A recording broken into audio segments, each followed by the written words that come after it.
Você que gosta de cachorro, sabe o que significa a palavra sinofilia? Segundo o Wikipédia, sinofilia significa o amor aos cães, o antônimo de sinofobia. Está relacionada ao estudo e criação de cães, canicultura, com o objetivo do aperfeiçoamento de raças puras ou estirpes de cães, por hobby ou profissão. Aquele que é adepto da sinofilia é tratado como sinófilo. Sabia disso? Nós não. Você está no canal Meu Mundo é Pet e é muito bem-vindo. Somos um canal pequeno e estamos no começo da nossa jornada. Queremos muito que você faça parte dela. Para isso, só pedimos que você se inscreva no canal e deixe um like. Obrigado.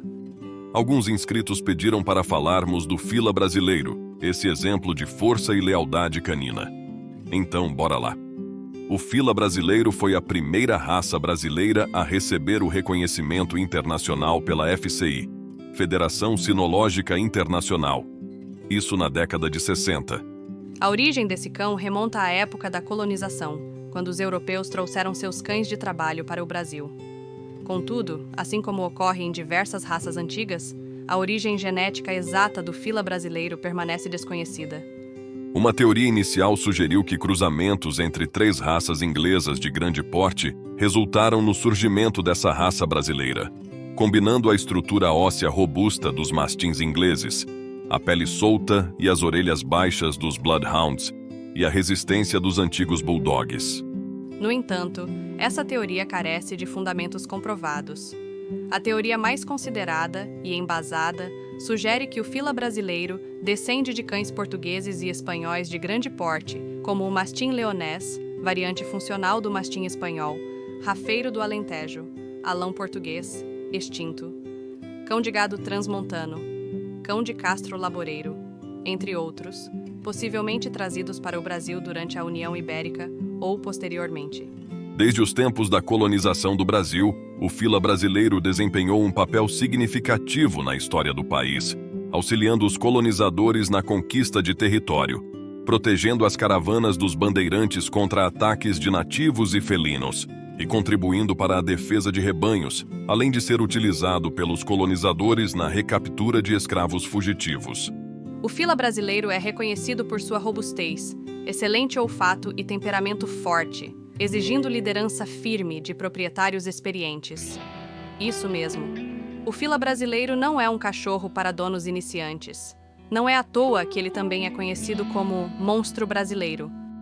Embora tenha uma notável aversão a estranhas, o padrão inicial da raça foi ajustado, de acordo com a CBKC, Confederação Brasileira de Sinofilia, para apresentar um rosto menos intimidante. Por outro lado, é conhecido por sua tolerância com crianças, comportamento educado e segurança. Embora se acredite que os filas estejam historicamente presentes em todo o território brasileiro, a rota dos tropeiros, responsáveis pelo transporte de mercadorias do interior para o litoral, influenciam a predominância dessa raça em certas regiões. A presença dos filas foi mais pronunciada nas regiões centro-oeste e sudeste, especialmente em Minas Gerais e Mato Grosso, devido à proteção oferecida por esses cães às comitivas dos tropeiros. Gravuras do início do século XIX, apresentações pelo príncipe Maximilian zu Wied-Neuwied, mostram a presença dos filas também no Nordeste brasileiro nessa época.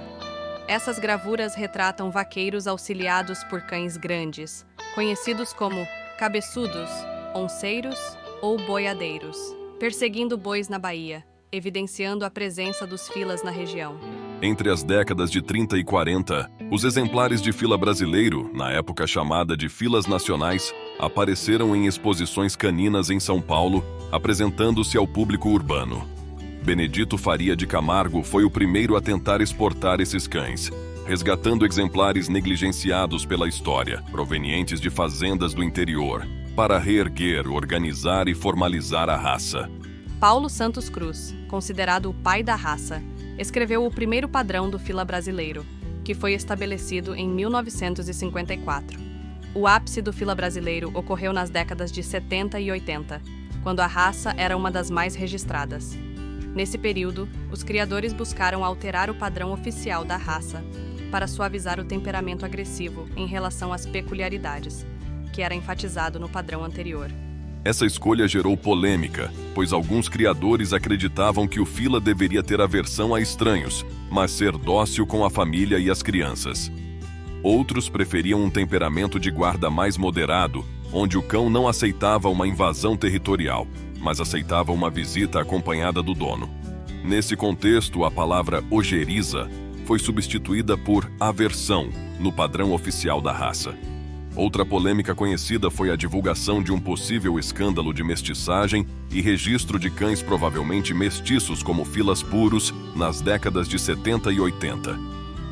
Esse escândalo levou à separação entre os criadores e à formação do CAFIB, Clube de Aprimoramento do Fila Brasileiro, cujo um dos fundadores foi o Dr. Paulo Santos Cruz. O clube persiste até hoje, e seus criadores seguem um padrão diferenciado que, segundo o CAFIB, descreve fielmente o verdadeiro fila puro, sem características de outras raças que foram introduzidas em outras criações registradas em outros clubes. O fila brasileiro é reconhecido por sua extrema fidelidade e devoção ao dono, características que originaram o provérbio brasileiro secular, fiel como um fila. Esses traços comportamentais foram desenvolvidos para a popularidade da raça ao longo dos séculos de seu desenvolvimento. Mas nem todas as suas qualidades foram suficientes para evitar a proibição de sua criação em 14 países, dentre eles os Estados Unidos, Austrália, Nova Zelândia, Reino Unido, Dinamarca e Noruega. Então é isso. Esperamos que você tenha gostado do vídeo. Fizemos com muita dedicação e deu muito trabalho. Por favor, se inscreva no canal e deixe um like pra gente. Obrigado por assistir e até o próximo vídeo.